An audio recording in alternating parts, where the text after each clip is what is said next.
So మనిషి జన్మ పరమోత్కృష్టమైంది అంటే మనిషి జన్మ పరమోత్కృష్టమైందా అంటే అందరూ చెప్పారు కాబట్టి అట్లా అనుకుంటున్నారు. ఎవరో చెప్పారు అది నమ్మాలి నమ్మొద్దని పక్కన పెట్టి నేను నా విచక్షణతో చూస్తే అన్బయాస్డ్గా అంటే మళ్ళీ నాకు ఫేవర్గా చెప్పుకోవట్లే, అసలు ప్రతి జన్మ పరమోత్కృష్టమైంది. ఒక చీమ జన్మ రకరకాలుగా ఉత్తమమైంది, మనిషి జన్మ రకరకాలుగా ఉత్తమమైంది. ఒకదానికి ఉన్న క్వాలిటీస్ ఒకదానికి లేవు. అందరికున్న కామనాలిటీ మరణం, అన్నిటికున్న కామనాలిటీ ఆకలి. ప్రకృతి అన్నిటికీ సేమ్ ఉంది, ఎక్స్ప్రెషన్ రకరకాలుగా ఉంది.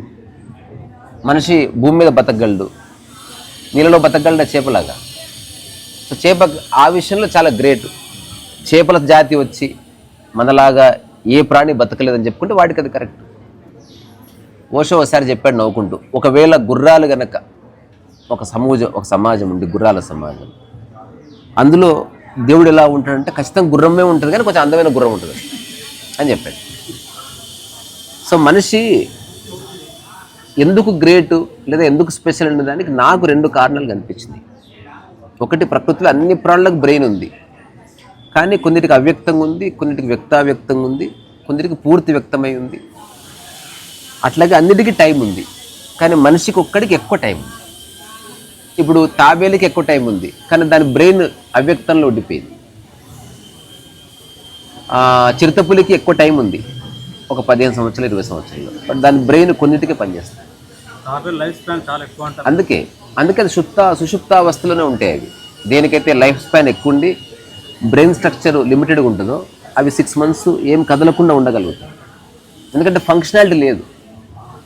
చీమకి టైం తక్కువ ఉంటుంది కాబట్టి వేగంగా పరిగెడుతుంది. మీరు సరిగ్గా చూసారని, ఈగకి టైం తక్కువ ఉంటుంది, వేగంగా పరిగెడుతుంది. ఏనుగుకు టైం ఎక్కువ ఉంది, మెల్లగా నడుస్తుంది. చిరుతపులికి మధ్యలో ఉంది, నడుస్తుంది, పరిగెడుతుంది. మనిషి మధ్యలో ఉన్నాడు, అనుకుంటే నడవగలడు, అనుకుంటే కూర్చోగలడు, అనుకుంటే ఏమి చేయకుండా ఏమైనా చేయగలడు. సో ప్రకృతిలో ఈ విరోధాభాష్యం ఉన్నది. ఇప్పుడు మనం కంటికి కనిపిస్తలేవు, చీమ కంటే కిందికి వెళితే ఇంకా బాత్రూంలో అక్కడక్కడ కనిపిస్తాయి, గసగసాల కంటే సగం ఉంటుంది, అది కూడా పోతూ ఉంటుంది ఇటో. దానికి ఏం చూస్తుంది, అది ఎట్టుపోతుంది. ప్రైమ్ రీజన్ ఆహారం, అదెంత ఉంది, దాన్ని తినే ఆహారం ఎంత దానికి తెలుసు. ఇంకా మనం అట్లా కొంచెం లోపలికి వెళితే మీకు నాకు మధ్యన కూడా కోటాను ప్రాణులు ఉన్నాయని సైన్స్ చెప్తుంది. ఇప్పుడు ఎవరన్నా చెక్ చేసుకోవచ్చు ఇంటర్నెట్లో, ఒక వాటర్ డ్రాప్ని మీకు మైక్రోస్కోప్తో చూస్తే అందులో కూడా చాలా ప్రాణులు ఉన్నాయి. చాలా ప్రాణులు అందంగా ఉన్నాయి, మెరుస్తున్నాయి, వాటికి టెంటకిల్స్ ఉన్నాయి, వాటికి రకరకాల జీర్ణ వ్యవస్థలు ఉన్నాయి, ట్రాన్స్పరెంట్గా ఉన్నాయి. అవి కూడా కళ్ళతో ఆ వాటర్ డ్రాప్లో ఏదో చూస్తుంది కదా. సో అందుకని నేనైతే నమ్మను. ఇంకోటి, అందరి జన్మ పరమోత్కృష్టమైనది అయితే అయ్యుండొచ్చు, నాదైతే కాదు. అట్లీస్ట్ నాది నేను డిక్లేర్ చేస్తున్నా. అన్ని ప్రాణులు లాంటిదే నా జీవితం కూడా. There is no much difference. నాకున్న డిఫరెన్స్ అలా ఏముంది, ఎక్కువ సమయం బతికే అవకాశం ఉండటం, ఒక పరిపూర్ణ ఎవాల్వ్ అయిన ఒక బ్రెయిన్ స్ట్రక్చర్ ఉండటం వల్ల ఈ ప్రకృతిలో ఏ ప్రాణులకు లేని కొన్ని స్పెషల్ క్వాలిటీస్ నాకు వచ్చినాయి, మీకు వచ్చినాయి. ఏంది? ఆలోచించగలగడం, ప్రశ్నించగలగడం, మాట్లాడగలగడం.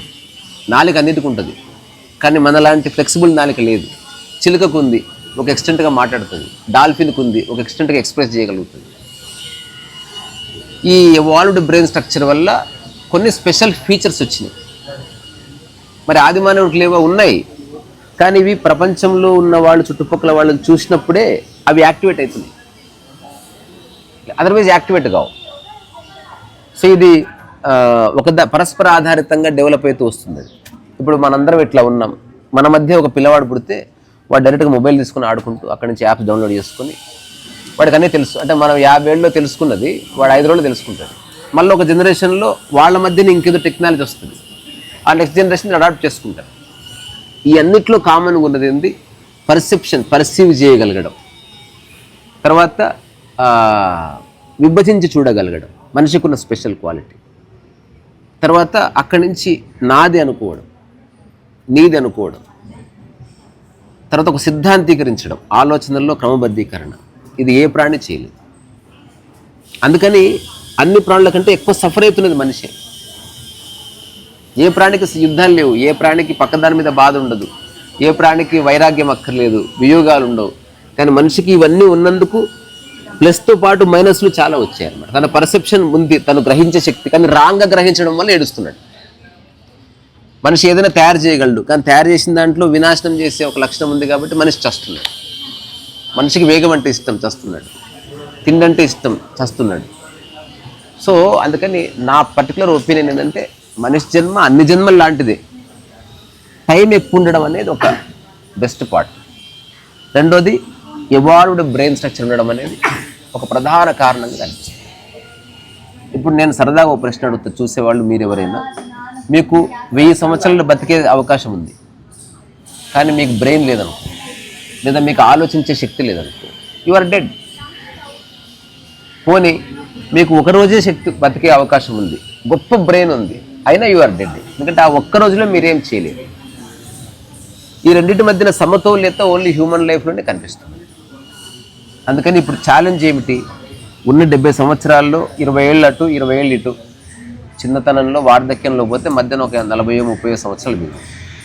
దీంట్లో తిండికి అంతా పోతే ఓవరాల్గా మనిషికి మిగిలిన రియల్ టైం 10 to 15 ఇయర్సే, నాట్ మోర్ దెన్ దట్. అది కూడా చాలా ఎక్కువ.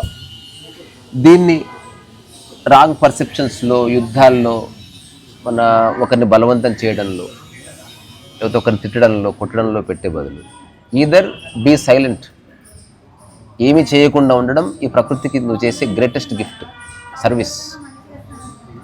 రెండవది ఏంది? ఒకవేళ చేస్తే ఎవరిని నాశనం చేయకుండా ఏమైనా చేయగలరు. ఇప్పుడున్న హ్యూమన్కి ఈ రెండే రెస్పాన్సిబిలిటీ, మీకైనా నాకైనా. నేనేమి చేయకుండా ఉంటే ప్రకృతికి గ్రేటెస్ట్ సర్వీస్ చేసినట్టు. ఒకవేళ చేశావా, don't do destroy, don't destroy. మాటలతో డిస్ట్రక్షన్ వద్దు, చూపులతో డిస్ట్రక్షన్ వద్దు, చేతులతో వద్దు. అంటే అలా చేసే వాళ్ళ పర్సెప్షన్ వాళ్ళు పుట్టిన అప్పటి వాళ్ళు పెరిగిన వాతావరణం 100% వాతావరణం, 100%. మనిషి సహజంగా పశువే. ఇప్పుడు మనకి ఏమీ లేదనుకో, మనం అంతా వేటకి వెళ్ళాల్సిందే ఇప్పుడు తినాలంటే. ఏం చేస్తావు? కాకపోతే మనిషి ఆలోచించాడు కాబట్టి ప్రత్యామ్నాయాలు వెతుకులాడుకున్నాడు. ఇప్పుడు వేట చేయాల్సిన అవసరం లేదు. అందుకని సిద్ధాంతం పుట్టింది. అందుకని సిద్ధాంతం పేరు మీద చంపుతున్నాడు, మతం పేరు మీద చంపుతున్నాడు. అవసరం లేదు. మనిషికి ఒక చిన్న విస్తరణవాదం ఉంది. నేను ఆలోచించింది అందరూ ఒప్పుకోవాలని ఒక భావజాలం ఏర్పడ్డది. దీనివల్ల ప్రాబ్లం వచ్చింది. ఇది ఉంటుంది, ఇప్పుడు కాదు. మనం చరిత్ర చదివితే 1000 ఏళ్ల క్రితం ఉన్నది, 2000 ఏళ్ల క్రితం ఉన్నది, ఇప్పుడు ఉంది, ఎప్పుడూ ఉంటుంది. అది కాదు నాన్న, ఆలోచన చేస్తున్నాం అంటున్నా కదా, ఆలోచన మనం చేస్తలేము, అది వస్తుంది. 2 రకాలుగా 3 రకాలుగా వస్తుంది. ఇంద్రియాల వల్ల వస్తుంది, ఆ తర్వాత ఆల్రెడీ మన మనసులో ఉన్న సమాచారం వల్ల కూడా వస్తుంది. 2 రకాలుగా నా ఆలోచన వస్తుంది. ఇందులో నీవు కొన్ని ఆలోచనలు చేస్తావు, కొన్ని నీకు వస్తాయి. ఆలోచన వస్తుంది కొన్ని, అది నీది కాదు. నువ్వు చేసే ఆలోచన మాత్రమే నీది. దానికి పూనిక నువ్వు ఇస్తున్నావు. పోతుంటే కారు కొందాలన్న ఆలోచన, అది నీది కాదు. ఆలోచన వచ్చింది, నువ్వు చేయలే. అది ఎట్లా వచ్చింది? ఇంద్రియాలు చూస్తే పుట్టింది అది.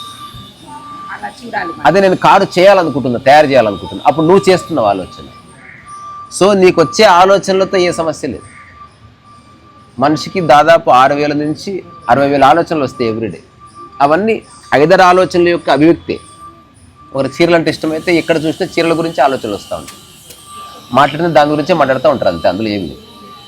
కానీ మనిషి చేస్తున్న ఆలోచనలు ఏందనేది యాక్చువల్గా మెయిన్ క్రక్స్. వచ్చే ఆలోచనలతో ప్రాబ్లం లేదు. పర్ఫెక్ట్గా ఎలా గమనించాలి మనం? ఈ విభజనలో ఉండాలి. ఫస్ట్ నీకు వచ్చే ఆలోచనలు ఏవి, నువ్వు చేసే ఆలోచనలు. వచ్చే ఆలోచనలు అనంతం. అది రోడ్డు మీద పోయే బస్సులు లాంటివి. అంటే ఇప్పుడు నేను జస్ట్ ఇట్లా చూసాను నీ వీడియో, నాకు అనిపించింది వెళ్ళాలి అని. అంటే అది వచ్చిందే కదా ఆలోచన చూడాలి. అవును, ఆ వెళ్ళాలనుకున్న దాన్ని మళ్ళీ నువ్వు తిరిగి కన్సిడర్ చేసి తిరిగి ఆలోచన చేసినావు, ఆలోచన చేసినావు, చేసి ఎలా వెళ్ళాలి అని నిర్ణయించుకున్నావు. వెళ్ళాలని వద్దా వచ్చిన నిర్ణయం జరిగింది అంటే నీకు వచ్చే వాటిలో మళ్ళీ నువ్వు పికప్ చేసుకుంటున్నావు, చేసుకొని నీ ఆలోచనగా చేసుకుని దానికి మళ్ళీ పునరాలోచన చేస్తున్నావు అక్కడి నుంచి. కొన్నేమో మనకు మనంగా కొన్ని అవును. అందుకని ఏదేమైనా మనం కాంప్లికేట్ చేసుకోవద్దు లైఫ్ అనేది సారాంశం.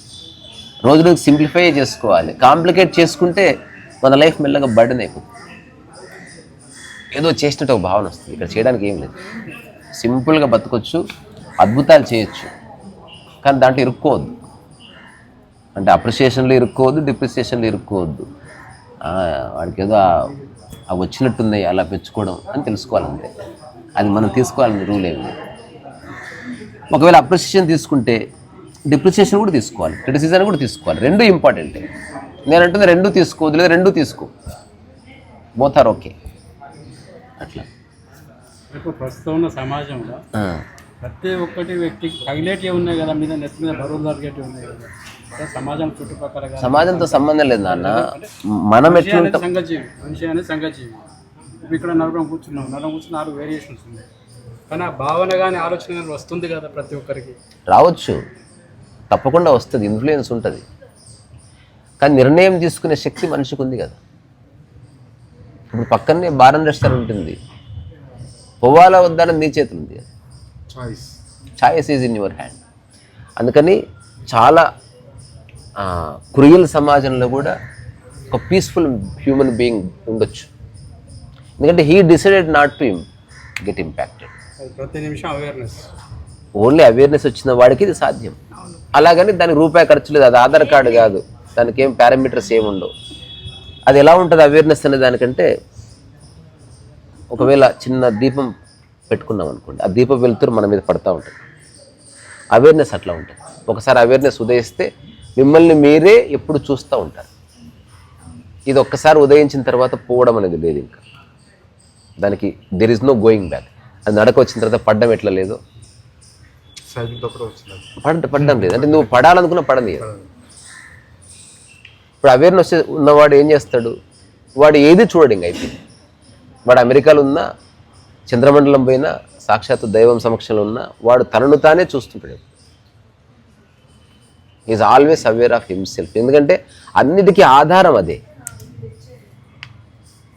అన్నిటికీ సెంట్రల్ వాడే అయి ఉన్నాడు. ఈవెన్ స్టీఫెన్ హాకిన్స్ రాసిన పుస్తకాలు చదివినప్పుడు, ఈవెన్ ఈ వెస్ట్రన్ వరల్డ్లో, క్రిస్టియన్ వరల్డ్లో పర్టికులర్లీ ఈ సైంటిస్టులను పిలుస్తారు. ఎందుకంటే వాళ్ళ బిబ్లికల్ కాన్సెప్ట్ ఉంటుంది, ఈ మొత్తం విశ్వాన్ని 7 రోజుల్లో తయారు చేశాడు గాడ్, ఇట్లా ఇట్లా ఇట్లా. అదంతా సైన్స్ ప్రకారం శుద్ధ తప్పు. అందుకని సైంటిస్టుని పిలిపించి బైబిల్ రాసింది ఆల్మోస్ట్ కరెక్ట్ అని చెప్పిస్తారు కావాలని. సో స్టీఫెన్ హాకిన్స్ కూడా చెప్పమన్నారు. అప్పుడు స్టీఫెన్ హాకిన్స్ ఒక ప్రసంగం ఇస్తే ఎవరికి అర్థం కాలే అని చెప్పాడు.